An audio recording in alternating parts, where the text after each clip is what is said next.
ಅಸಾಮಾನ್ಯ ಕನ್ನಡದ ಕಾರ್ಯಕರ್ತ. ಅವನಿಗೆ ದೇವರೇ ಕೃಪೆ ಮಾಡ್ಯಾನ ಅಂತ ತಿಳ್ಕೋಬೇಕಾದ್ರೆ, ಶರಣರ ಕೃಪೆ ಮಾಡ್ಯಾನ, ಬುದ್ಧ ಬಸವ ಅಂಬೇಡ್ಕರ್ ಕೃಪೆ ಮಾಡ್ಯಾನ ಅಂತ ತಿಳ್ಕೋಬೇಕು. ಯಾಕಂದ್ರೆ ನಿಮ್ಮಂತವರಿಗೆ ಅಧಿಕಾರ 5 ವರ್ಷದಲ್ಲಿ ಯಾವ್ಯಾವ ನಿರ್ಲಕ್ಷ್ಯ ಪಟ್ಟಂತ ಸ್ಮಾರಕಗಳನ್ನ ಒಂದು ಅಭಿಯಾನ ಮಾಡೋಣ. ಸಾಹಿತ್ಯ ಪರಿಷತ್ ಮುಖಾಂತರ ತಾಲೂಕು ಮಟ್ಟದಲ್ಲಿ ಎಲ್ಲ ಪದಾಧಿಕಾರಿಗಳಿಗೆ ಕರೆ ಕೊಡಿ. ಅಲ್ಲಿ ಸ್ಮಾರಕಗಳ ಕುರಿತು ಉಪನ್ಯಾಸ ಹೇಳಿ, ಮಕ್ಕಳಿಗೆ ಜಾಗೃತಿ ಮೂಡಿಸಿ.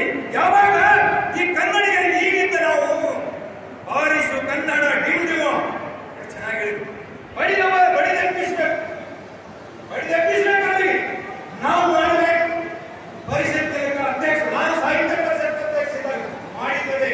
ಗಡಿ ಭಾಗದಲ್ಲಿ ಕನ್ನಡವನ್ನು ಕಟ್ಟಿದೆ, ಸ್ಮಾರಕಗಳನ್ನು ಉಳಿಸುವ ಪ್ರಯತ್ನ ಪಟ್ಟಿದ್ದೇವೆ. ನನ್ನ ಲೇಖನ ಯಾವುದೇ ಬಂದ ಯಾವ ಕಳೆಗಳಲ್ಲಿ ಬೇರೆ ಹೋಗಿಲ್ಲ, ಬರೇ ಸ್ಮಾರಕ ಆಗಿಲ್ಲ. ನಾನು ಬೇರೆ ಕಡೆ ಕವನ ಬರ್ದಿಲ್ಲ, ಏನು ಬರ್ದಿಲ್ಲ. ನನ್ನದೊಂದೇ ಗುರಿ, ಈ ಪ್ರವಾಸೋದ್ಯಮ ಕ್ಷೇತ್ರ ಬದಲಾವಣೆ, ಇಲ್ಲಿ ಅಭಿವೃದ್ಧಿ ಆಗಬೇಕು. ಟೂರಿಸಂ ಡಿಪಾರ್ಟ್ಮೆಂಟ್ ನೋಡ್ರಿ, ಹಳ್ಳಿ ಒಳಗೆ ದೇವಾಲಯ ಸಿಗ್ತವ. ಕಲ್ಯಾಣ ಚಾಲುಕ್ಯರ 6ನೇ ವಿಕ್ರಮಾದಿತ್ಯ ಕೆಂಪು ಬಾಳೆಹಣ್ಣು ತಿಂದು ಹೋಗ್ತಾರೆ ಅಂತಂದ್ರೆ, ನಮ್ಮ ಕೆಂಪು ಬಾಳೆಹಣ್ಣಿನ ರಾಜನಿಗೆ ಸ್ವೀಟ್ ಇತ್ತು. ಕೆಂಪು ಬಾಳೆಹಣ್ಣು ರಾಜ ಬಂದು ಹೋಗಿದ್ದಾನೆ. ರಾಜ ನೋಡಿ ಎಷ್ಟು ವೈಭವ ಇದೆ. ವಿಜ್ಞಾನೇಶ್ವರ ಮಿತಾಕ್ಷರ ಇವತ್ತು supreme court, penal code, Indian penal ಕೋಡ್ಗೆ ಕಲಬುರಗಿ ಜಿಲ್ಲೆಯ ಜನ ನಾವು ಮುನ್ನುಡಿಯನ್ನು ಬರೆದಿದ್ದೇವೆ. ಏನ್ರಿ ಸಾಧ್ಯ? ವಿಜ್ಞಾನೇಶ್ವರನು ಮಿತಾಕ್ಷರ ಗ್ರಂಥವನ್ನು ಬರೆಯುವುದರ ಮುಖಾಂತರ ಈ ನಾಡಿಗೆ, ಈ ದೇಶಕ್ಕೆ ಒಂದು ನ್ಯಾಯಶಾಸ್ತ್ರವನ್ನು ಕೊಟ್ಟಿದ್ದಾನೆ. ಎಂಥ ಅದ್ಭುತ ರೀ!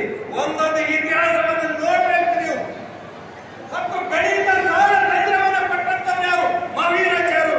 ನಮ್ಮ ಮೊಳಕೆ ಹೇಳೋದು ಲಾಸ್ಟ್ ಇಲ್ಲೇ ಆಡುವುದು.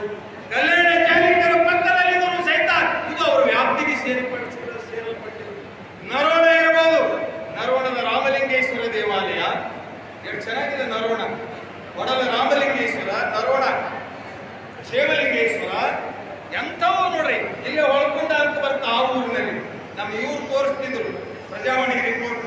ನಾನು ಇಷ್ಟು ಮಾಡೀನ್ರಿ. ಬಹುಶಃ ನೀವು ಪತ್ರಕರ್ತರಾದಂತವ್ರು ನಮ್ಮ ಮುಗಿಯವರು ಬಹಳ ಚೆನ್ನಾಗಿ ಕರೀತಾರೆ. ನೀವು